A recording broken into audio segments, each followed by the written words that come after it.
each donation. And that, as it turns out, is because many of those comments were just filled to the brim with racism. And so Give, Send, Go actually disabled the comments, with its founder and CEO telling the Washington Post the team did so due to the volume of inappropriate remarks that violated our policies. So even with the comments disabled, some people are still getting their message across with suggestive usernames, or with stuff like "Time to Fight Back," "Rise Up," and "Enough Already," as well as 1488, which is code for Heil Hitler, and "Your Austrian Painter," another apparent Hitler reference. And it's in addition to "Day of Rope," "White Unity Will Unite," and people trying to spell out the N-word with their donations. And so in response to everything that we were seeing, you had Give, Send, Go saying to the Post, "We understand the sensitivity of this situation and the strong emotions it has evoked. Give, Send, Go does not endorse or condone the personal views or actions of individual campaign organizers or their supporters, nor do we control the motivations of donors." Also, regarding this fundraising campaign, we saw Hendricks herself responding with an update to the fundraiser, writing that the support that they've received is unbelievable, saying, "I've never felt so scared yet reassured in my life. It's truly a whirlwind of emotions." Then saying she hasn't been harmed, but adding, "I'm still very frightened and I don't think I'll feel safe until we can escape completely." And finishing by saying, "It's such a strange feeling to be living in a blissful dream and a nightmare simultaneously. Thank you for all your continuous support and love. We have to keep fighting for the safety of all our families, not just mine." Now with that, we've also seen a big response on the other end. So for example, you have the Rochester chapter of the NAACP starting its own fundraiser for the family of the 5-year-old boy, with that aiming for $150,000 and blowing past that to over $340,000, and then the page actually being shut down at the request of the family. With seeing the NAACP writing, "Your compassion, your solidarity, and your belief in love over hate have been overwhelming and deeply moving." Also, I'll say, that's not where this ends, because we have to go back to Omar, for example, the guy who took the video, because he's chimed back in to say that he's received a torrent of harassment since the incident. Right, in that, because not only did he take the video, you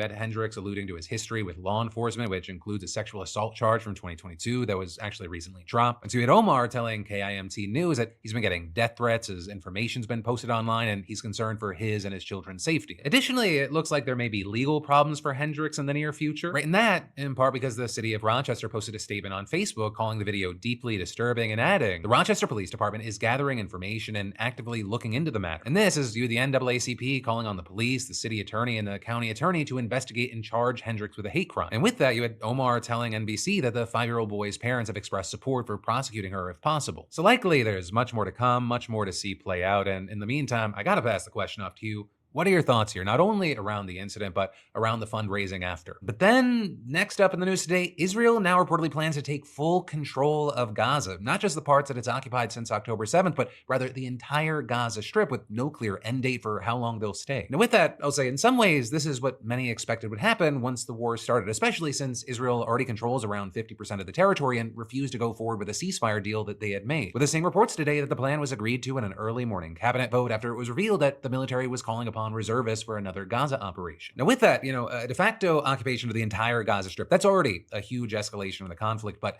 there's more. The plan will reportedly also have hundreds of thousands of Gazans moved to the southern part of the territory, meaning that they'll likely be displaced from their homes in other parts. You know how Gaza was already described as a densely packed area? Well, this is obviously going to make it worse. And unfortunately, this entire scheme, it has precedent. Gaza used to be under Israeli occupation for decades until 2005, and after that, it was essentially blockaded by Israel and Egypt, leading to its current situation. As far as timing, there are some questions about when this plan will actually begin, with one defense official telling the Associated Press that they don't expect the plan to actually begin until Trump visits later this month. Also, as far as other details, there are a lot of questions. Obviously, part of the plan is for the final extermination of groups like Hamas and to get the remaining hostages out of there, but after that, there's the question of, what the hell is actually supposed to happen once they take over Gaza? Does Israel plan to completely take over and be the admin for everything directly, or is it seriously going to consider Trump's plan for the US to take over in some capacity? Which I will say on that last part, it seems that they're at least considering US involvement of some kind. Because yesterday we saw the cabinet approving plans for Israel to completely take over the aid distribution within Gaza, all of which will be protected by American security contractors, which you have people saying in some ways is better than the current state of affairs since Israel blocks off essentially all aid into Gaza. But there you have critics claiming that it'll give Israel far too much control over how the aid is distributed. A critique that Israel has pushed back against, claiming that when aid was within Gaza, it was a tool used by Hamas to control people. But either way, the plan will probably be rejected by the UN, only for Israel to ignore them anyways. And then as far as the news in the region, that's just what's happening with Gaza. You had Tel Aviv making front page news after Israel's main airport was targeted by missiles, with that attack reportedly launched by the Houthis out in Yemen, with a spokesperson saying, in response to Israel's escalation with its decision to expand its hostile operation in Gaza, the Yemeni armed forces announced it will work to impose a comprehensive air blockade on the Israeli enemy, with them then going on to say that this would involve repeatedly targeting Israeli airports, although so far there's only been one strike since the announcement was made. But of course, course, keep in mind, this is a rapidly developing situation. And then I've got more news you need to know about in just a minute. But first, I get compliments about my stylish Vessi sneakers all the time. And yeah,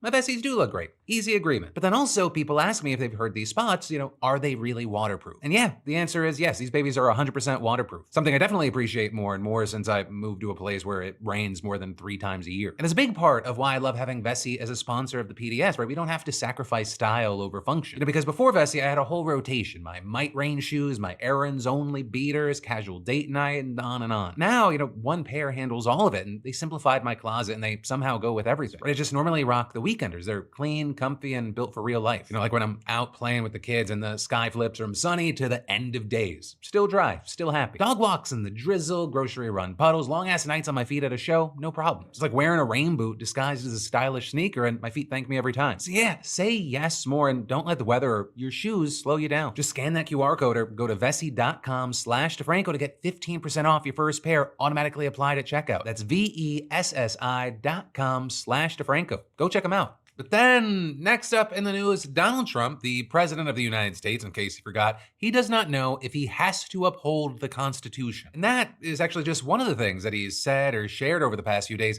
that's got people, let's say, talking. Things including more threats to invade another country, offensive AI imagery, a new tariff announcement, and a promise to reopen the country's most notorious prison. Let's, start with the Constitution of it all, with Trump's comments coming during an interview with NBC's Kristen Welker on Meet the Press. Right in there, at one point, she asked Trump about the Supreme Court's order to facilitate the return of Kilmar Abrego Garcia from El Salvador, which the Trump administration has said is out of its control, and also claiming it would be complying with the order by simply allowing the man back if he somehow made it here. But then, last week, you had Trump saying in an interview with ABC News that he could bring Abrego Garcia back if he wanted, but he chooses not to, seemingly admitting defiance to the Supreme Court. And to that, Trump's other comments, the whole Abrego Garcia case, and really so many of the administration's other actions on immigration, including deportations to El Salvador under the Alien Enemies Act, they've all raised serious questions about the White House's respect for due process, rule of law, and by extension, the Constitution. And so Welker basically asked him point blank if he'd stand up for those basic principles, and he could not say yes. Your Secretary of State says everyone who's here, citizens and non-citizens, deserve due process. Do you agree, Mr. President? I don't know. I'm not a lawyer. I don't know. Well, the Fifth Amendment says I don't know. It seems it might say that, but if you're talking about that, then we'd have to have 1 million or 2 million or 3 million trials. We have thousands of people that are some murderers and some drug dealers and some of the worst people on earth. Some of the worst, most dangerous people on earth. And I was elected to get them the hell out of here, and the courts are holding me from doing it. But even given those numbers that you're talking about, don't you need to uphold the Constitution of the United States as president? I don't know. I have to respond by saying again, I have brilliant lawyers that work for me, and they are going to obviously follow what the Supreme Court said. What you said is not what I heard the Supreme Court said. They have a different interpretation. Also, here you had Welker asking about something else that would violate the Constitution, but has been supported by Trump's supporters, a third term. Are you seriously considering a third term, Mr. President, even though it's prohibited by the Constitution? Or is this about staying politically viable? I will say this. So many people want me to do it. I have never had requests so strong as that. But it's something that, to the best of my knowledge, you're not allowed to do. I don't know if that's constitutional that they're not allowing you to do it or anything else, but there are many people selling the 2028 hat. But this is not something I'm looking to do. I'm looking to have 4 great years and turn it over to somebody. So notably, here and now at least, you have Trump rejecting the idea of running again more clearly than he has at times in the past. But he also didn't seem to know, or at least didn't want to acknowledge, what the Constitution says on that subject. We then also, in this interview, had Welker asking about Trump's past comments on taking over Canada and Greenland. And to that, Trump mostly, but not entirely, ruled out military action against Canada, though he definitely did not rule out using military force against Greenland. Would you rule out military force to take Canada? Well, I think we're not going to ever get to that point. It could happen. Something could happen with Greenland. I'll be honest. We need that for national and international security. But not I with think Canada? It's highly unlikely.